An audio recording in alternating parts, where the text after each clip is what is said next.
The Superscope storyteller presents David and Goliath.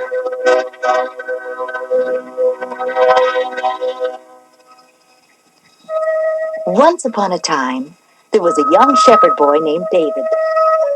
David was a very good boy and helped his father tend their flocks of sheep. It was David's job to watch over the flock and keep them safe from wild animals.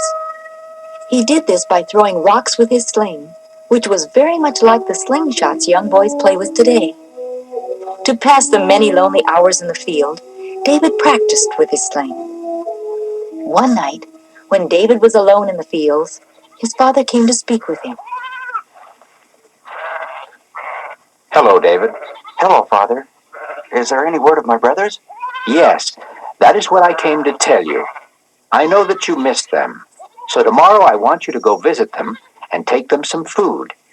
I want you to find out if they are doing well. David was very happy. He had not seen his brothers in almost a year since they had joined the army to fight for King Saul. Early the next morning, he set out, carrying food for his brothers. Most young boys would have been afraid to travel alone, but David was a brave boy, and he took along his trusty sling for safety. David had walked many miles when he decided to rest and have something to eat. Another traveler, an old man, came along the road and sat down beside him. Where are you going, boy? To see my brothers. They are fighting for King Saul, and I have been sent by my father to take them some food. If they are in King Saul's army, they are not fighting at all. Why do you say that? Because it is the Philistines they must do battle with. The Philistines have a giant of a man, their champion, named Goliath. He is over 9 feet tall.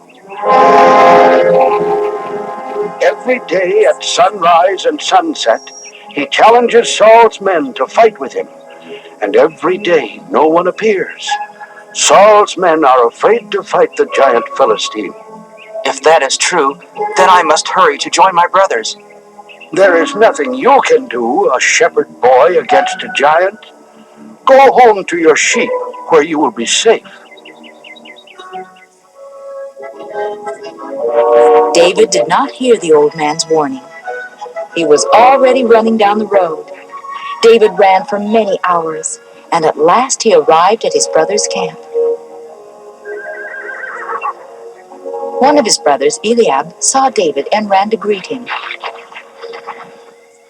Little brother, what brings you here? I have been sent by Father to bring you food and to see that you are doing well. I only wish we were. Look, David, it is nearly sunset. Come with me. There is something I want to show you. Eliab took David to a place near the camp. They stood on the edge of a cliff that overlooked a small valley. Look over there, David, and see what makes cowards of us all. David could not believe what he saw.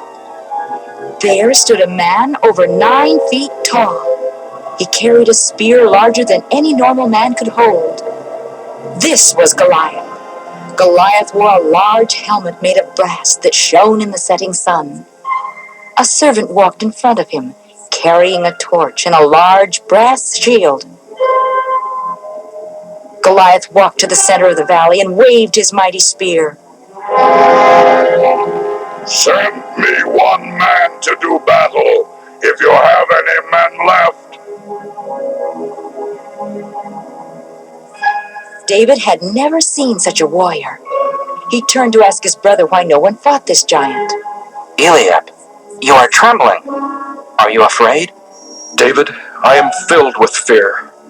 If by sunrise tomorrow no man fights Goliath, then we shall all become slaves of the Philistines. I will fight him. Do not joke of such things, little brother. I am not joking. At sunrise, I will fight this giant. He is no more to me than the wild beasts that threaten our father's flock. This wild beast threatens the flocks of the Lord. Do not worry, Eliab. I will defeat this Philistine.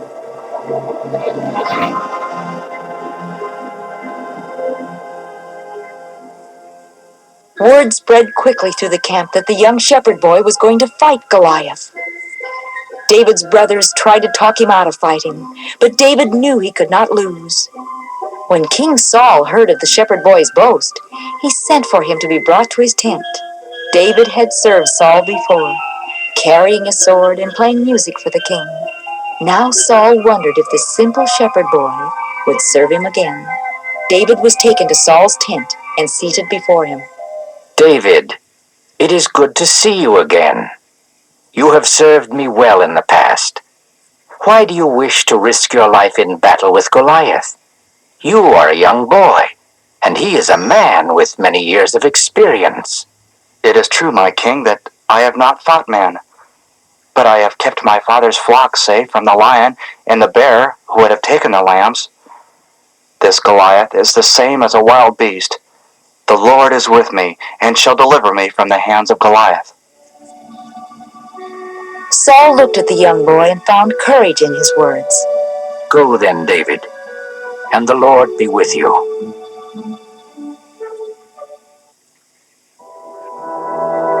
Saul sent his sword and armor for David to use. But when David put on the armor, he couldn't move. And the sword was so big he couldn't lift it. If I can't walk, how shall I fight? Return these things to Saul. I can only fight in my own way, with the things I know. David took off the heavy armor and then walked to a nearby brook. There he picked 5 small, smooth stones and placed them in his shepherd's pouch. He carried a staff in one hand, and in the other, the sling that he used to protect his flock by hurling rocks at the wild beasts. David waited and prayed until the challenge came from Goliath.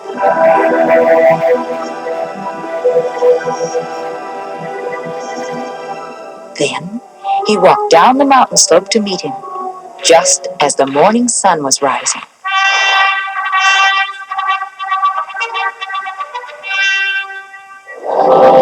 Goliath saw a young boy, dressed like a poor shepherd, carrying a staff. He did not see the brave heart David had, or the sling in his hand. Who are these cowards that send a boy to do a man's task? A child bearing a staff should chase dogs. Come then, little one. I will kill you quickly since you are a child. David, unafraid, walked slowly towards the giant Goliath and answered him in a sure, strong voice. You come at me with spear, sword, and shield, but I come to you in the name of the Lord, the God whom you have defied. This day will the Lord deliver you into my hands. Then will all the earth know there is a God. All here shall know the Lord does not save by sword and spear, for the battle is the Lord's, and he will give you into our hands. The challenge of such a small boy angered Goliath. He lumbered forward, filled with rage for this young warrior. Behind him, the army of the Philistines cheered and waited for Goliath to end the shepherd boy's life. Behind David, Saul's army stood ready for battle and prayed for victory. Goliath was still some distance away when he threw his mighty spear. David saw it coming and quickly stepped out of its way as the spear sunk deeply into the ground. This angered Goliath even more, and he drew his sword. David kept walking towards the giant and took one of the stones from his pouch. He placed the stone in his sling and began whirling it over his head in a circle. By now, Goliath was running at David and getting closer and closer. David kept swinging his sling until Goliath was within range. Goliath was almost to him when David let go of his sling with all the strength and skill he had. Straight as an arrow, the stone flew to its mark and struck Goliath right between the eyes. The giant swayed back and forth and then fell to the earth with a terrible crash.